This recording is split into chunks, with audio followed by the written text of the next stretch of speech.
en la nube. Ya. Nos abandonaron acá en... Ahí nos se ve, aban- profe.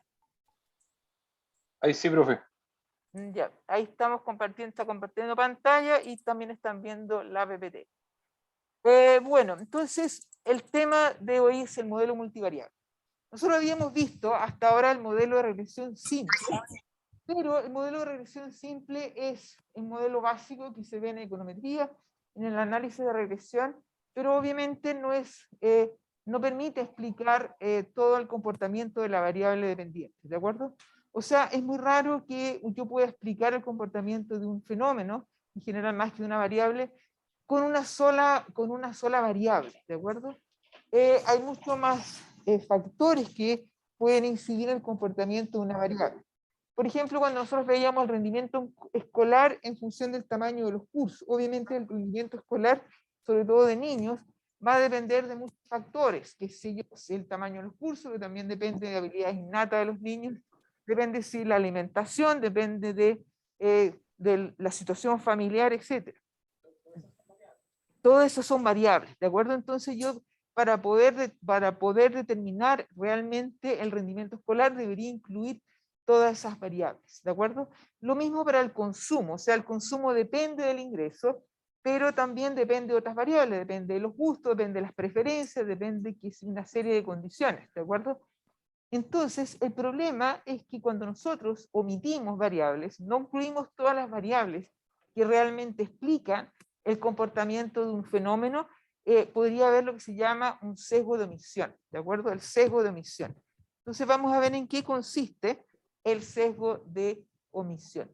Entonces aquí, para ver el sesgo de omisión, aquí tenemos un caso que se llama el efecto Mozart. Esto está en inglés, esto está tiene la PPT, lo que nos dice acá el efecto Mozart, que nos dice que por ahí por el 1993, la revista Nature en Estados Unidos publicó un artículo donde decía que sugería que existía una relación positiva entre el escuchar música clásica, en particular música de Mozart, y la capacidad intelectual. Entonces decían que en la medida que una persona escuchaba 15, 20 minutos de Mozart, aumentaba su coeficiente intelectual.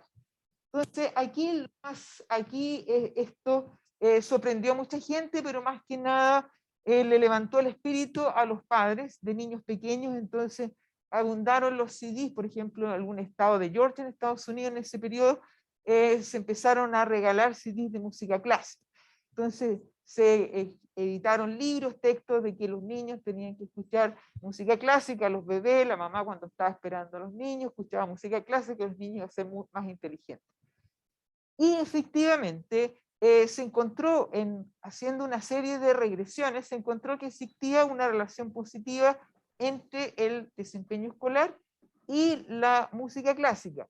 Pero también se encontró que, por ejemplo, que los niños a los cuales les iba mejor eran niños que tenían habilidades innatas. Entonces, eran niños que, por ejemplo, pues, tenían tiempo, hacían todas sus tareas y además de rendir con sus exigencias, qué sé yo, en matemáticas o en ciencias, podían tener tiempo de tomar clases de arte, clases de música. Entonces, no necesariamente las clases de arte o las clases de música hacían que los niños rindieran mejor, sino que podían ser habilidades innatas de los niños. También los colegios, obviamente, con mejor desempeño, en general, que tenían sistemas educacionales un poquito más avanzados, podían incluir clases de arte para los niños, ¿de acuerdo? Clases de música. Entonces, la verdad es que aquí se encuentra que existiría un sesgo de omisión, ¿de acuerdo? Para ir más a los datos, con respecto al sesgo de omisión, antes de ver los datos acá, vamos a ver, aquí se llama el fenómeno Mozart, ¿de acuerdo? La función de regresión. Entonces, lo que nos dice es que nosotros podríamos plantearnos acá una función de regresión que sea errónea, con una sola variable explicativa, ¿de acuerdo? Entonces la variable dependiente sería el desempeño escolar, ¿de acuerdo? Medido en las pruebas Simpson, en alguna prueba estandarizada. La variable explicativa sería las horas en que el niño escuchó Mozart a la semana, y la verdadera función acá incluiría una segunda variable, la segunda variable sería la habilidad innata del niño. O sea, si el niño tenía habilidades innatas, obviamente va a tener mejor desempeño escolar, independientemente que escuche o no a Mozart, ¿de acuerdo? Entonces, ¿en qué consiste? ¿Qué pasa con el sesgo de omisión? Nosotros vamos a tener acá, es que la variable omitida, ¿puedo cambiar la lámina, chicos? ¿O está bien así? ¿Puedo cambiar la lámina? Entonces, ¿qué pasa con el sesgo de omisión? La variable omitida, nos dicen, podría estar correlacionada con la otra variable explicativa, ¿de acuerdo? Hola, la variable omitida podría estar correlacionada con la variable explicativa del modelo. También la variable omitida podría estar correlacionada con el error del modelo, ¿de acuerdo? Y la variable omitida podría determinarse fuertemente determinante de la variable dependiente. En el caso de rendimiento escolar, si estamos hablando de habilidad innata, obviamente la habilidad innata sería un determinante importante del rendimiento escolar. Entonces nosotros podríamos, al omitir esa variable, obviamente estamos introduciendo un sesgo de omisión en el modelo. ¿Cómo medimos el sesgo de omisión? Fíjense que nosotros teníamos que los estimadores de mínimos cuadrados ordinarios, el estimador de la pendiente beta 2 corro sería insesgado. Si insesgado, yo tendría que el valor esperado de beta 2 gorro sería igual a beta 2. Pero ¿en qué consiste el sesgo de omisión? Si llamamos a rho XU, sería la correlación entre la variable omitida, entre la variable del modelo y el error, tendríamos que esta correlación que nos dice los supuestos básicos no sería cero. Entonces, fíjense que el sesgo de omisión, ¿en qué consiste? En la correlación de la variable explicativa con el error. Todo eso multiplicado por ¿qué? Por el cociente entre la desviación estándar del error y la desviación estándar de la variable explicativa. Entonces, en este caso, fíjense que habría sesgo de estimación y tampoco habría consistencia, ¿de acuerdo? Eso lo vamos a ver un poquito más adelante cuando veamos este tipo de variables. Entonces, ¿cuál es el problema? Cuando nosotros omitimos variables del modelo, es que podríamos estar introduciendo sesgo de omisión. Al introducir sesgo de omisión, tenemos que los estimadores de mínimos cuadrados ordinarios ya no van a ser insesgados, ¿de acuerdo? Introducimos un sesgo. Ya no son insesgados y tampoco serían consistentes. ¿De acuerdo?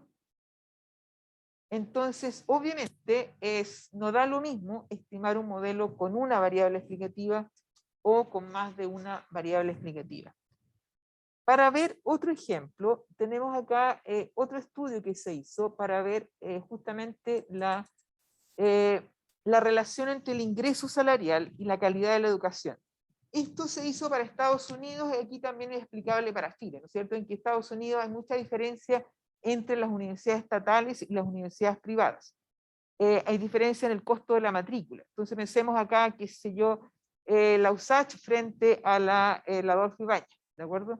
Entonces, un padre que quiere matricular a su hijo o a su hija en ambas universidades, o si paga la matrícula de la Adolfo Ibáñez, espera que obviamente va a tener un mejor salario, va a tener mejor desempeño laboral a futuro. Entonces, a ese mejor salario se le llama la ganancia o el premio que recibiría un egresado de la universidad privada en relación a las universidades estatales. En Estados Unidos, la diferencia de matrícula entre una universidad estatal y una universidad privada puede superar los $20.000 anuales, ¿de acuerdo? Podría ser bastante más alto. Entonces, la pregunta del millón es, ¿qué tanto el estudiante, el egresado, va a ganar más en relación al salario que recibe un egresado de universidad estatal? El ingresado de universidad privada recibe más que en relación a un egresado de universidad estatal. Entonces, acá lo que se basó el experimento, el estudio, es analizar el salario anual esperado de los egresados en relación a la calidad del establecimiento universitario, o el college. Entonces aquí se relacionó simplemente el salario esperado en función del ranking que tenía la universidad del egresado, ¿de acuerdo? El ranking que le llamamos este X2, ¿de acuerdo? Entonces tenemos que I sería el logaritmo del salario anual y X2 es el ranking del college o de la universidad. Se supone que una universidad de mejor calidad estaría mejor rankeada que una universidad de peor calidad. Entonces, ¿en qué consistió este estudio? Aquí se tomó una muestra de 5.583 egresados y se obtuvo considerando solamente el ranking de la universidad como variable explicativa, se encontró que el ranking aportaba, la calidad aportaba aproximadamente un 14%, aumentaba un 14% el ingreso del egresado.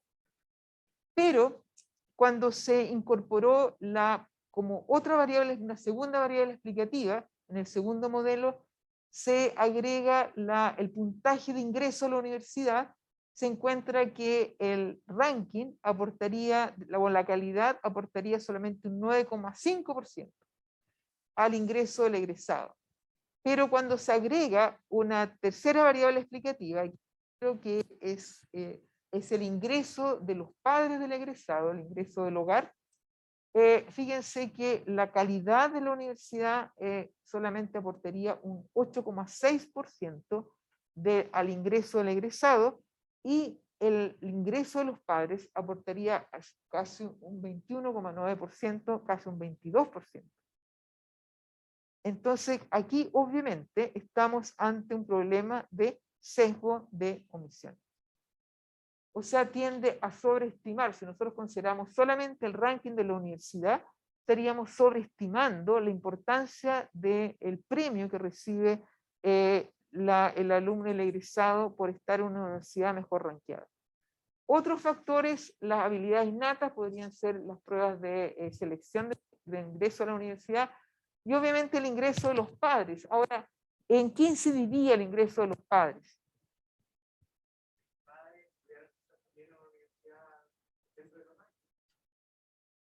Claro, puede ser que la familia estudió, el abuelo, la abuela, el padre estudió en la misma universidad. ¿Qué más?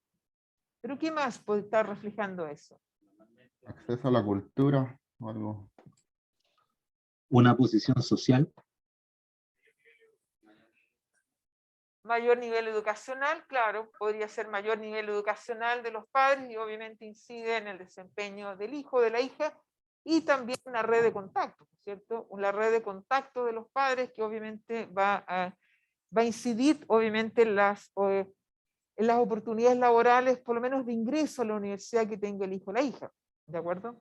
Entonces, obviamente, si nosotros estimamos la primera regresión, tendríamos que un panorama bastante más acotado con respecto a la renta que recibe el egresado de una universidad. Y por lo, dime. En este caso, el primer modelo sería una regresión simple, ¿cierto? El primer modelo sería una regresión simple, sí. ¿De acuerdo? Entonces, esa es la razón, porque obviamente nosotros deberíamos preferir una regresión con un modelo multivariable. ¿De acuerdo? Nosotros ahí podríamos decir que la primera y segunda variable están cejadas, ¿cierto? Claro, exactamente. Esto tiene sesgo. Aquí habría sesgo de estimación en estos dos modelos. En estos dos modelos. Es lo mismo cuando hablamos de la clase pasada, los sesgos. Claro, eso serían los sesgos. Eso sería sesgo de estimación. Sesgo de estimación. Ese es el sesgo de variable omitida. Nosotros vamos a ver que en general, van a ver, los sesgos de estimación tienen varias causas, tienen varias raíces, orígenes, ¿de acuerdo? Y uno de ellos es la omisión de variables. Cuando tú omites una variable que es relevante para el modelo, estás introduciendo un sesgo de estimación. ¿Por qué? Porque uno de los problemas que ocurre generalmente es que esa variable omitida está dentro del error. Entonces tendrías que la variable explicativa del modelo estaría relacionada con el error. Entonces ya no es una variable no estocástica. Piensen, uno de los supuestos importantes del modelo para mañana es que la variable X explicativa no es estocástica, es variable determinística. Por lo tanto, cuando tenemos un sesgo de estimación, tenemos que la variable explicativa ahí sería, si está correlacionada con el error, ya no sería determinística, sería estocástica. Y basta la variable explicativa estocástica para que nuestro parámetro estimador sea sesgado. ¿De acuerdo? Bueno, entonces, aquí, dime. Es que hay una forma de calcular el sesgo, ¿cierto? Yo me acuerdo que en una distribución normal era si estaba más hacia abajo, hacia arriba, hacia los lados. Claro, o sea, el sesgo tú lo vamos a calcular matemáticamente, pero básicamente tendríamos esta formulita, que es la correlación que existe entre el error y la variable explicativa y este cociente entre las desviaciones estándar. Pero eso lo vamos a calcular, ¿de acuerdo? Eso lo vamos a calcular. Un poquito más adelante vamos a ver lo que se llaman las variables, vamos a ver un modelo justamente con variables explicativas que pueden ser estocásticas. Entonces vamos a calcular ese sesgo. ¿De acuerdo? Aquí todo lo vamos a medir y lo vamos a calcular. Bueno, entonces, ¿cómo quedaría la función de regresión lineal del modelo multivariable? Yo tengo que el valor esperado de la variable dependiente va a ser en función de un conjunto de variables explicativas, ¿de acuerdo? El conjunto de variables explicativas que vamos a tener K-1 variables explicativas. Acá hay una convención, ¿no es cierto? Hay una convención porque yo tengo K parámetros, pero el primer parámetro es el intercepto. Aquí hay una convención y la convención es que la primera variable explicativa, que nosotros llamamos x1, toma el valor 1, unitario, ¿de acuerdo? Es la primera variable explicativa toma el valor unitario. Para los que están, voy a poner la pizarrita, mostrar la pizarrita para los que están en la casa. Desde joven está en redes de contacto, a mayor roce, claro, el roce social, como dicen, se dice por ahí. Aquí voy a compartir con ustedes aquí la pizarrita. Entonces, aquí la convención en el modelo multivariable es que la variable que acompaña el intercepto toma el valor 1, ¿de acuerdo? Entonces yo tengo que la función de regresión poblacional sería I, voy a eliminar los subíndices para simplificar, beta 1 por x1, que es igual a 1, ¿de acuerdo? Más beta 2 por x2, más, beta sub k por xk más el error, ¿de acuerdo? Entonces aquí tendríamos la función de regresión poblacional, en que el valor esperado de i dado x, un conjunto de variables explicativas, sería igual a beta 1 más beta 2, x2, más, beta sub k, xk, ¿de acuerdo? Entonces acá nosotros vamos a tener k parámetros beta, pero vamos a tener solamente k-1 variables explicativas, dado que la primera variable toma el valor 1. ¿Queda claro? Esto es por convención, ¿de acuerdo? Esto es simplemente por convención. Bueno, voy a compartir de nuevo y así compartiendo la PPT. Entonces tenemos el modelo. Lo primero es la función de regresión poblacional, el valor esperado de la variable pendiente dado x. Después, para una observación individual, le agregamos un error. Entonces tenemos k parámetros explicativas y tenemos el número de variables explicativas es k o k-1 en que x1 es 1, ¿de acuerdo? Tenemos n observaciones poblacionales. Entonces aquí lo que tenemos, aquí fíjense que cuando tenemos un modelo multivariable, lo que vamos a tener es un sistema de ecuaciones, ¿de acuerdo? Un sistema de ecuaciones. Vamos a tener un sistema de ecuaciones en que tenemos n observaciones y tenemos k parámetros o k-1 variable explicativa más el error. ¿Cómo nos quedaría la función de regresión muestral? Entonces nosotros decimos que para una muestra de tamaño n minúscula, que es menor que n mayúscula, la función de regresión muestral sería el valor estimado de la variable dependiente y sería que es igual a beta 1 gorro, más beta 2 gorro, etcétera, más beta sub k gorro, que es el valor estimado, da un valor estimado a los parámetros de la función de regresión lineal. Recuerden que el estimador parámetro es, cuando estimamos un parámetro, le estamos dando un valor numérico a un parámetro, ¿de acuerdo? Eso quiere decir estimar un parámetro darle un valor numérico al parámetro. Entonces nosotros vamos a tener que el vector de residuos, como veíamos antes en el modelo simple, sería simplemente la diferencia entre el valor observado, el verdadero valor, y el valor estimado, ¿de acuerdo? Eso es el residuo. En este caso tenemos un vector de residuos, ¿de acuerdo? Tenemos un vector de residuos. Ahora, dado que tenemos aquí vectores, podemos dimensionar vectores, tenemos un vector de parámetros, tenemos un vector de observación, un vector de residuos, un vector también de errores. Podemos expresar el modelo multivariable en términos matriciales, ¿de acuerdo? No sé si se acuerdan de las matrices. ¿Se acuerdan de las matrices? Algo. Aquí se van a tener que recordar un poquito del álgebra matricial. Se van a tener que recordar incluso a sus años de enseñanza media. No sé, por ahí por tercero medio, ¿se ven las matrices? ¿Ah? No se acuerdan de nada. Nada de nada. No. Pero los primeros años acá, cuando estuvieron matemática 1, matemática 2, ahí vieron álgebra, se ve álgebra lineal, digamos. ¿Ah? No, nada de nada. Algo, la matriz.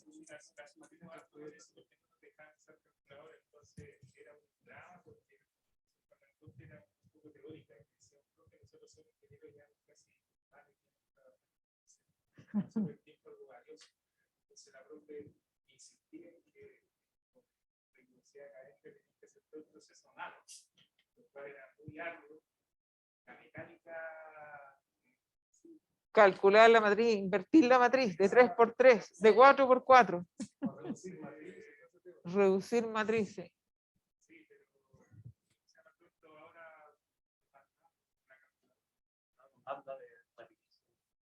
Claro, es rapidísimo con MATLAB. Bueno, ahora el modelo multivariable obviamente tiene la ventaja de poder ser expresado fácilmente en forma matricial, ¿de acuerdo? Entonces fíjense que tenemos una población de tamaño n, tenemos un conjunto de observaciones. Para que la observación 1 obviamente tenga una fila, observación 2 la segunda fila, etcétera, tengo n filas y voy a tener, fíjense que varias columnas. Esto es una combinación lineal, ¿de acuerdo? Un sistema de ecuaciones. Ahora, en este sistema de ecuaciones, que yo voy a tener n mayúsculas filas, yo tengo voy a tener un vector de parámetros beta, voy a tener un vector de errores, los errores del modelo, pero voy a tener un vector de observaciones de la variable dependiente, pero voy a tener una matriz de variables explicativas, ¿de acuerdo? Entonces voy a tener una matriz de variables explicativas y esa matriz tiene una forma que tiene dimensiones. Fíjense que esa matriz va a tener dimensiones. En las dimensiones del vector de parámetros k por 1, el vector de tamaño n por 1, el vector beta es el tamaño k por 1, vamos a tener que x es una matriz n por k, ¿de acuerdo? Va a tener n filas y k columnas, o sea, el número de columnas es exactamente igual al número de parámetros del modelo, ¿de acuerdo? En que la primera particularidad de la matriz X es que la primera columna es una columna de unos. Una columna de unos. La matriz X, la primera columna es una columna de unos. Eso es importante en el modelo matricial. El modelo matricial es muy sencillo de operar, es muy sencillo de construir, pero lo importante acá es poder identificar la matriz X, ¿de acuerdo? Entonces vamos a decir que X va a ser, en términos matriciales, yo tengo aquí X1, X2, X3 serían vectores, ¿de acuerdo? Vectores de la matriz. X sub K, ¿de acuerdo? Y aquí tengo para n filas, entonces voy a tener que X1, el primer elemento, la primera columna de la matriz X es una columna de 1. La segunda columna va a ser X12, X22, XN2. Aquí vamos a tener X13, X23, X33, etcétera, XN3, hasta X1K. ¿Puede proyectar la pizarra, por favor? Al tiro, espérate. De ahí viene la convención. De ahí viene la convención del 1 acompañado al beta 1. Al tiro, al tiro, al tiro. Al tiro, al tiro, al tiro. Ya están reclamando los de la casa. Reclamando por la pizarra. Ahí, ¿se ve? Se ve, profe. Gracias.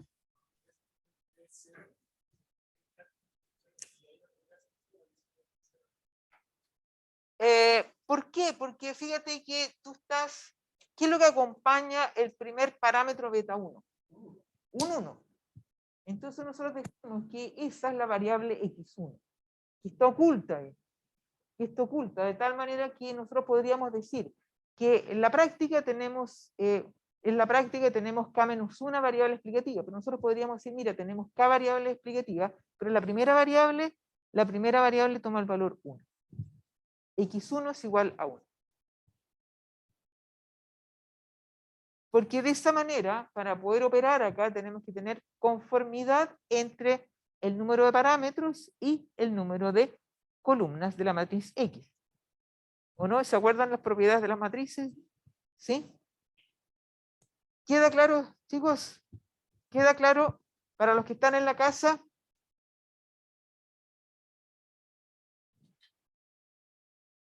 Voy a ver los mensajes acá. La pizarra, porfa, profe. Ya está la pizarra. Entonces vamos a volver a la PPT. ¿De acuerdo? Entonces, fíjense que de esta manera, nuestro modelo matricial lo podemos expresar de esta manera. Fíjense que el modelo matricial lo podemos expresar de esta manera, en los cuales no se nos simplifica la vida, ¿cierto? Que vamos a tener ahora y es un vector, ¿de acuerdo? La variable dependiente, en lugar de ser una variable, ahora es un vector, la variable dependiente, y es igual a x beta, x es una matriz de n por k, beta, los parámetros beta es un vector de parámetros beta de k por 1, y u es un vector de errores de n por 1. ¿De acuerdo? Ahora, ¿cuáles son los supuestos de comportamiento? Yo voy a tener que el valor esperado de los errores es 0. El del vector de errores es 0. ¿De acuerdo? Es un vector de ceros. El valor esperado o la covarianza de los vectores de errores con X es 0. ¿De acuerdo? La covarianza, el valor esperado de U es el valor esperado no condicionado es 0 y el valor esperado condicionado es 0. La covarianza de la variable explicativa con el error es 0. Eso es lo que no se cumple cuando hay sesgo de omisión. O sea, en este caso estamos diciendo que no hay sesgo de omisión, ¿de acuerdo? Y la covarianza de X, la variable explicativa, o la matriz X con los vectores de errores es 0. Y la varianza, fíjense que la varianza, en este caso de los errores, es una matriz de varianzas y covarianzas, ¿de acuerdo? Vamos a decir que la varianza de los errores ahora es una matriz de varianza y covarianza. ¿Cómo es esa matriz? Esa matriz me dice que la matriz de varianza y covarianza es igual a sigma cuadrado por la matriz identidad. Entonces tenemos que la varianza de los errores es la matriz de varianza y covarianza, en que yo tengo que la varianza de los errores es la misma para todas las observaciones. La covarianza entre errores es 0, ¿de acuerdo? Y esa es mi matriz. De esto yo puedo simplificar acá, factorizar por sigma cuadrado por la matriz identidad. ¿Cómo es la matriz identidad? La matriz identidad es una matriz que tiene unos en la diagonal y ceros fuera de la diagonal. Aquí vamos a compartir para sus compañeros que no ven la pizarrita. Acá, pantalla 2. ¿Queda claro, chicos? Ahí. ¿Ven bien la pizarra? Entonces, aquí le vamos con Sí, profesora. Dime. Que sí, que sí. Y es la matriz identidad. Esto es la matriz identidad. Ah, ya, ok. Es matriz identidad. Esto se deben acordar de ustedes. matriz entidad, con la profesora de álgebra, ¿no? De matemáticas, que los obligaba, los torturaba con los cálculos manuales. Bueno, entonces vamos a volver a la PPT. Entonces fíjense que la función ahora, cuando hablamos de función aquí en el modelo matricial, es más complejo, ¿no es cierto?, hablar de la función de regresión poblacional. Aquí la función hay que verla multidimensionalmente, ¿de acuerdo? Entonces vamos a tener que, tal como en el caso simple, tendríamos que es el valor esperado de la función de la variable dependiente en función de X, un conjunto de variables explicativas. Ahora, para obtener acá una regresión lineal recta, aquí tenemos que ver siempre en un plano. Pero cuando tenemos un modelo multivariable, aquí vamos a tener, probablemente no tengamos un plano, ¿no es cierto? Lo podemos dimensionar en un plano fijando las demás variables explicativas y haciendo variar una.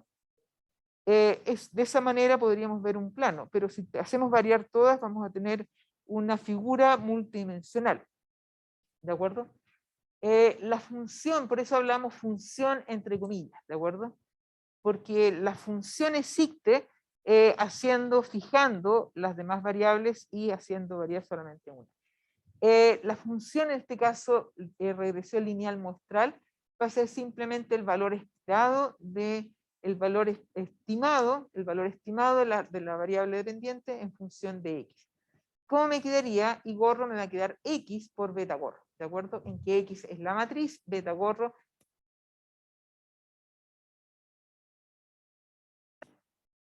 ¿Queda claro? ¿Sí? Sí, sí, sí. Entonces fíjense que esto es similar, es casi lo mismo del modelo simple, pero aquí estamos expresando todo esto en términos matriciales, ¿de acuerdo?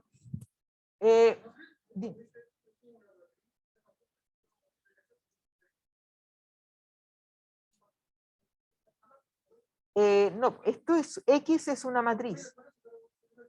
X, beta gorro, beta es un vector. X es una matriz de n por k y beta es un vector de dimensiones k por 1. ¿De acuerdo? Claro, claro. Es una matriz de k por 1. Bueno, aquí el tema entonces es cómo encontramos los estimadores de mínimos cuadrados ordinarios en el modelo matricial. Entonces, ¿cuál es nuestro objetivo? El objetivo es encontrar un estimador para beta, un conjunto de estimadores para los beta, ¿no es cierto? Un conjunto de estimadores para beta tal que la suma de cuadrados de los residuos sea mínima. Aquí vamos a usar una propiedad de los vectores, ¿de acuerdo? Que es el producto punto. El producto punto de un vector fila por un vector columna, ¿qué es lo que es? El producto punto, eso lo tienen que haber aprendido, chicos, en sus primeros cursos de matemáticas, ya sea en el colegio, no sé, en la enseñanza media o acá en la universidad. El producto punto de un vector fila por el vector columna, ¿qué es lo que es? Es un escalar. Es un escalar. Es lo mismo decir que el producto punto del vector fila por el vector columna es lo mismo que decir la suma de cuadrados residuales. O sea, la suma de cuadrados residuales yo lo puedo expresar escalarmente o matricialmente de esta manera. E' es la traspuesta del residuo, ¿de acuerdo?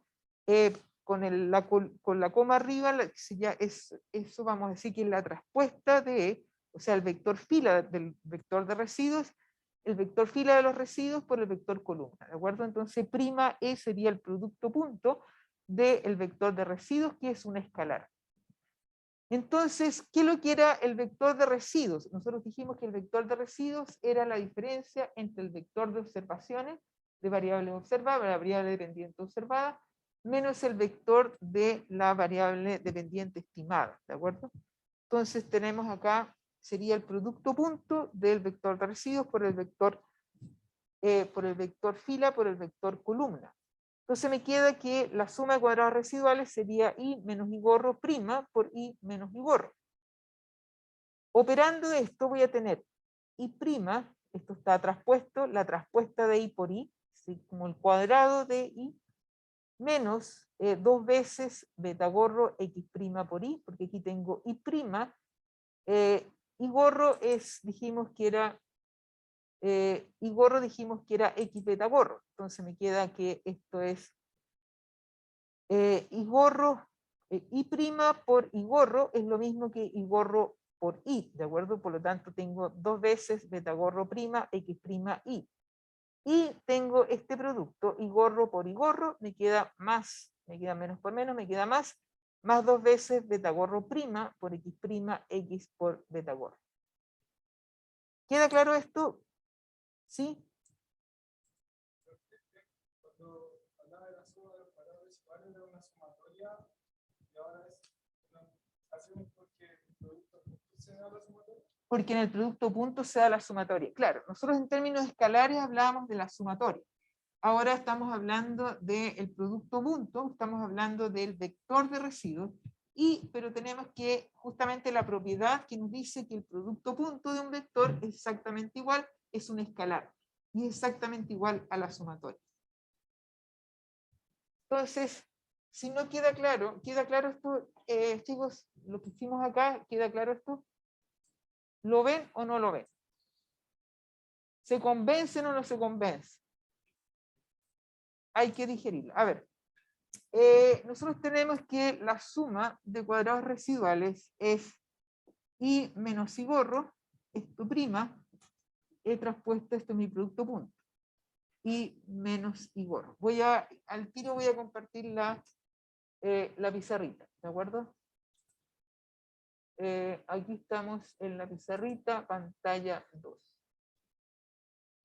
Y tenemos acá que y gorro es x beta gorro. Entonces nos queda que la suma de cuadrados residuales es igual a y prima por y prima por y, me queda menos y prima por y gorro, menos y gorro prima por y, más, menos por menos, y gorro prima por y gorro. ¿De acuerdo?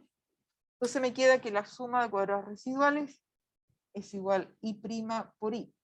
Estas dos cosas son iguales, ¿de acuerdo? Estas dos cosas son exactamente iguales. Me queda menos dos veces y gorro prima, que podría expresar esto como de esta forma, que es más sencillo, pero esto es igual con esto. Entonces tengo que y gorro prima me queda la traspuesta y gorro prima es igual a beta gorro prima x prima, ¿de acuerdo? La traspuesta de gorro prima, que es x beta, es beta gorro prima por x prima. ¿Esto de acá? Esto es la propiedad, esto es una propiedad, digamos, que la traspuesta acá de y prima por y gorro exactamente igual a la traspuesta de y gorro prima por y.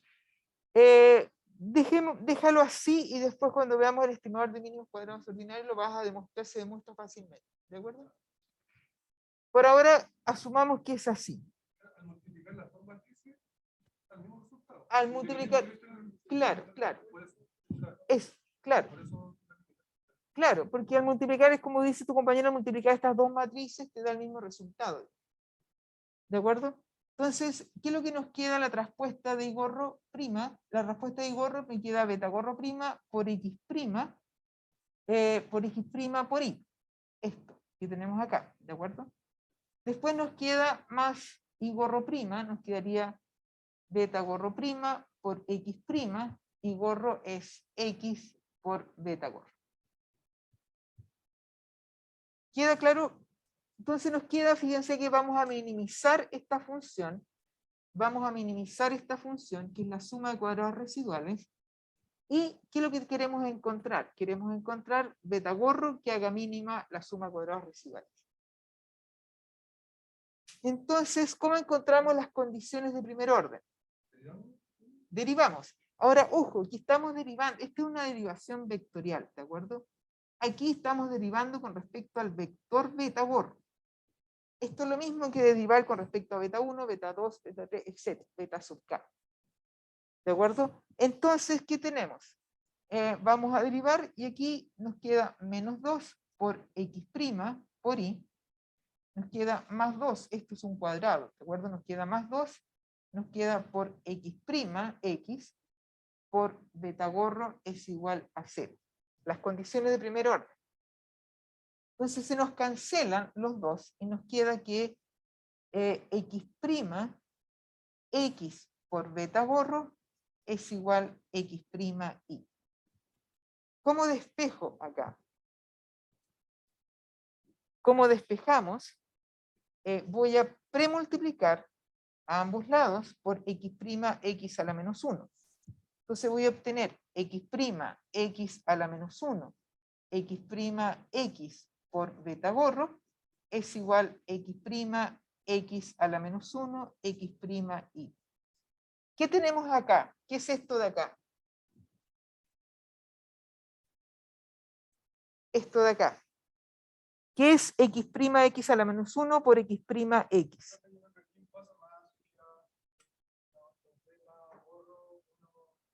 ¿Acá?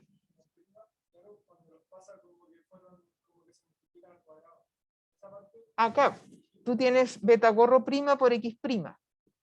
¿De acuerdo? Esto es y'. Fíjate que decíamos que un vector fila, este es un vector fila por un vector columna, esto es simplemente la suma de y gorro cuadrado.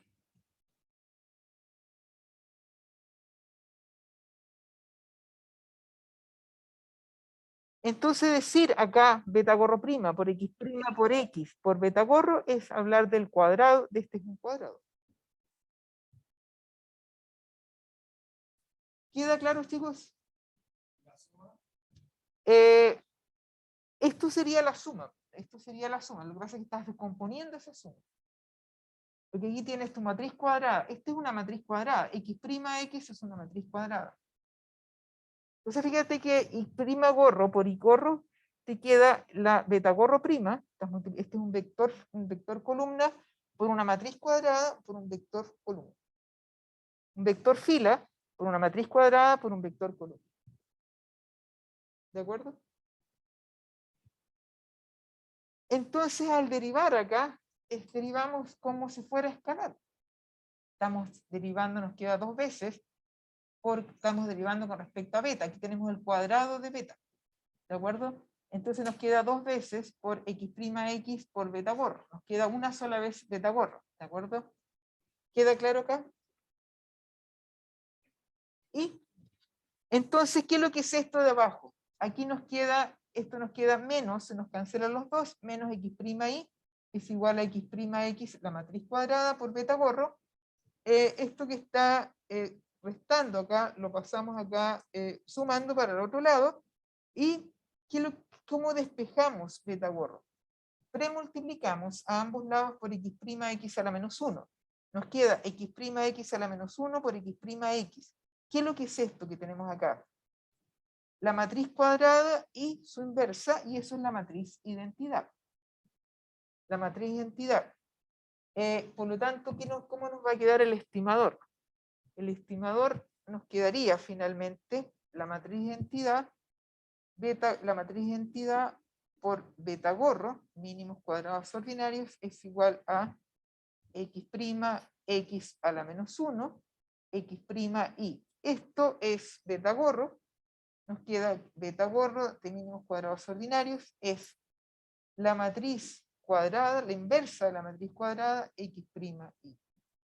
Fíjense que nosotros en el modelo escalar decíamos que la pendiente beta 2 gorro era igual a la sumatoria xy, en decir con respecto a la media, dividido la sumatoria x al cuadrado.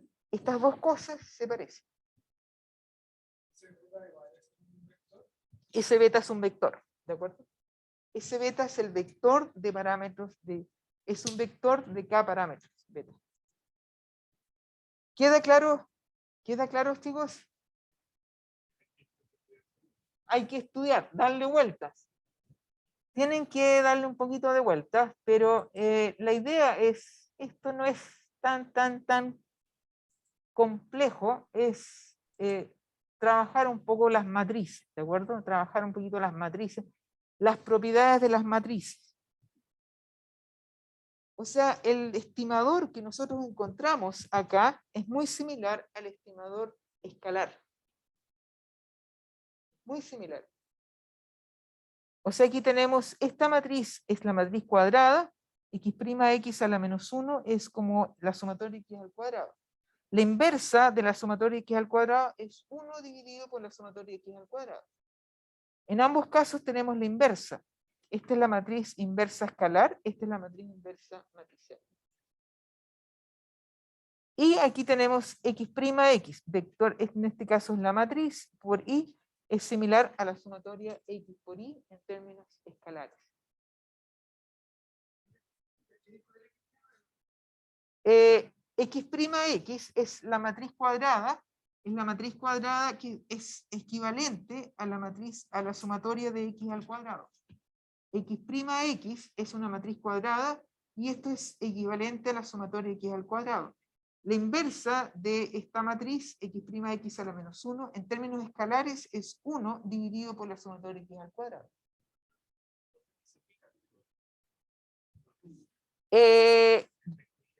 Del texto guía, mira, esto estamos en el capítulo 6 del Stokes-Watson, que es modelo multivariable, pero la parte matricial está al final. Entonces es una combinación de capítulos. El capítulo 6, el modelo multivariable. Todas las propiedades del modelo multivariable están en el capítulo 6. El modelo matricial está al final. Ellos trabajan primero con el modelo escalar multivariable y después con el modelo matricial. Yo aquí trabajo con el modelo matricial inmediatamente porque es más sencillo de cálculo, ¿de acuerdo? Porque si nosotros trabajáramos con el modelo escalar multivariable, tendríamos un sistema de ecuaciones que es bastante más difícil de derivar, encontrar las condiciones de primer uno. Tendríamos un sistema de combinaciones lineales.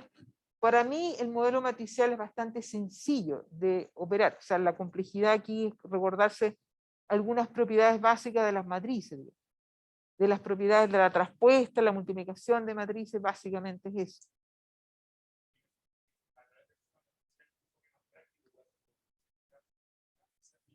Exactamente, eso es lo que vamos a ver hoy día, cómo llevar esto a MATLAB. ¿Y qué es lo que van a tener que usar ustedes para el certamen? ¿De acuerdo? O sea, ¿cómo hacemos esto en MATLAB? Y es bastante sencillo, o sea, construir matrices en MATLAB. De Profe, hecho, ¿en el certamen vamos a usar MATLAB? en el certamen sí, sí. En el certamen tienen que usar MATLAB, porque les ha costado mucho aprender MATLAB. ¿No? Normal. Lo que pasa es que igual no, personalmente no he practicado tanto, pero hay que darle Bueno, su tiempo. fíjense que la varianza, beta-gorro lo vamos a derivar en alguna próxima clase. La varianza del estimador del beta-gorro, que este va a ser una matriz de varianza y covarianza, es sigma cuadrado por x' a la menos 1. La varianza beta-gorro va a ser una matriz de varianza y covarianza, ¿de acuerdo? A diferencia del modelo escalar, aquí las propiedades de este estimador son muy similares a las propiedades del modelo simple, ¿de acuerdo? Aquí tenemos que estos estimadores son lineales, son insesgados y tienen varianza mínima de acuerdo al teorema de Gauss-Markov. Recuerden el teorema de Gauss-Markov. El teorema de Gauss-Markov es nuestro comodín, ¿de acuerdo? Por lo tanto, si nosotros aplicamos mínimos cuadrados ordinarios por teoría y se cumplen los supuestos básicos por teorema de Gauss-Markov, esos estimadores son lineales, insesgados y eficientes. O sea, su varianza es la más pequeña en la clase de estimadores lineales e insesgados. Entonces, ¿cuáles serían las propiedades que van a tener estos estimadores? Se me perdió mi otro lápiz.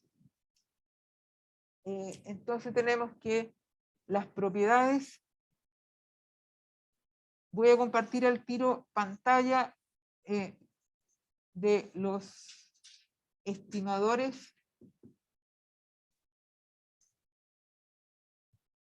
MCO en términos matriciales, ¿de acuerdo? Entonces tenemos que beta-gorro de mínimos cuadrados ordinarios, que es x', x a la menos 1, x' y es lineal, vamos a tener que beta gorro MCO es insesgado. Insesgado, eso quiere decir que no hay sesgo de omisión, por lo tanto el valor esperado de beta gorro es igual a beta, ¿de acuerdo? Y 3, la varianza beta gorro, que vamos a decir que es sigma cuadrado x' x a la menos 1, es la más pequeña, es eficiente, ¿de acuerdo? Los estimadores son insesgados y son eficientes, es la más pequeña por teorema de Gauss-Markov. Teorema de Gauss-Markov, ¿de acuerdo? Aquí estaba mi lápiz. Eso, voy a compartir al tiro la pantalla con sus compañeros. Vamos a ver algunos.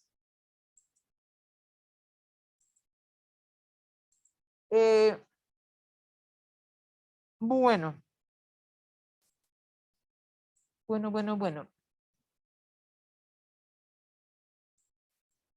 Insesgado, varianza mínima. No, la varianza, vamos a ver justamente la varianza. La varianza es una matriz de varianza y covarianza, ¿de acuerdo? ¿Cómo nos queda la varianza? Es una matriz de varianza y covarianza. La varianza beta gorro va a ser una matriz que vamos a tener acá, la varianza de beta 1 gorro, la varianza de beta 2 gorro, etc. En la diagonal tenemos las varianzas. En la diagonal tenemos las varianzas de los parámetros beta y fuera de la diagonal tenemos la covarianza de beta 1 gorro, beta 2 gorro, etcétera, hasta la covarianza de beta 1 gorro, beta sub k gorro. Y aquí tenemos la covarianza de beta sub k, beta 1 gorro. Entonces vamos a tener que es una matriz de varianza y covarianza, en que en la diagonal tenemos las varianzas y fuera de la diagonal tenemos las covarianzas de los parámetros. ¿Queda claro? No necesariamente, no necesariamente. Acuérdense que cuando tenemos un modelo multivariable, nosotros decíamos que uno de los supuestos básicos decíamos que no había multicolinealidad, o sea que las variables explicativas no estaban relacionadas entre sí. Si no estuvieran relacionadas entre sí, las covarianzas deberían ser 0. Pero eso no siempre se va a cumplir. Claro. Te dice lo que tú tienes que en la diagonal, tú tienes las varianzas de los parámetros, ¿de acuerdo? Y fuera de la diagonal tienes la covarianza entre los parámetros, los parámetros beta de las variables explicativas. Los coeficientes beta de las variables explicativas. Entonces, la primera varianza es la varianza de la constante, del intercepto. La segunda de la variable explicativa x2 hasta xk, y es en la fuera de la diagonal tienen las covarianzas. Que decíamos que la pregunta de tu compañero, que te dice que ¿cuándo van a ser 0 estas covarianzas? Cuando las variables explicativas no estén correlacionadas entre sí. ¿De acuerdo? Eso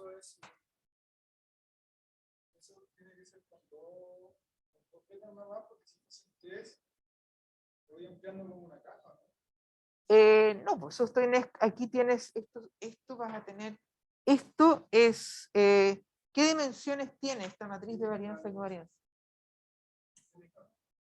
Esto, no, la varianza de beta gorro, si tienes la varianza en la diagonal, esto es consigo misma, la covarianza consigo misma, aquí tienes la covarianza beta 1 con beta 2, beta 1 con beta 3, hasta beta 1 con beta k.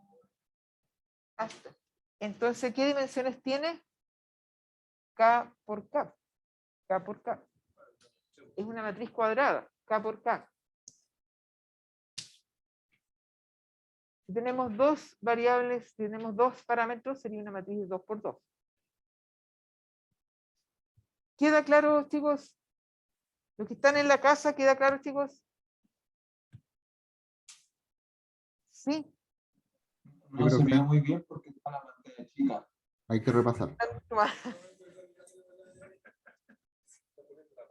Están moliendo la palta, ¿ves? Están hablando de comida. Vamos a hacer un break para que no se desespere. Es día viernes. ¿Quieren hacer al tiro el break? Ya. Vamos a volver con un ejercicio. Sí, vamos a volver con un ejercicio. Aquí tenemos un ejercicio, déjame. Ya, vamos a hacer un break. Yo tengo las 8, 9, está bastante temprano el break. 15 minutos, o sea, estamos hablando 8:15, a ver, 8:20, hasta las 8:20, ¿de acuerdo? A las 8:20, aquí tenemos un ejercicio, justamente vamos a volver con un ejercicio.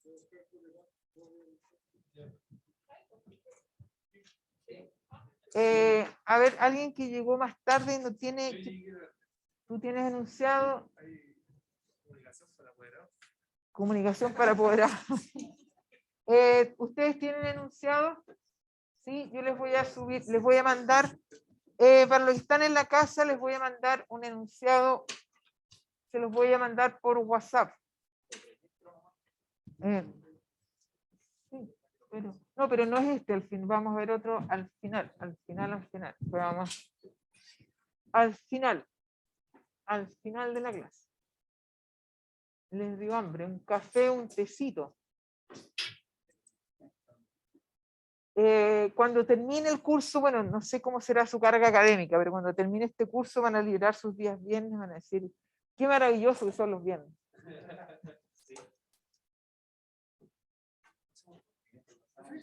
Dime.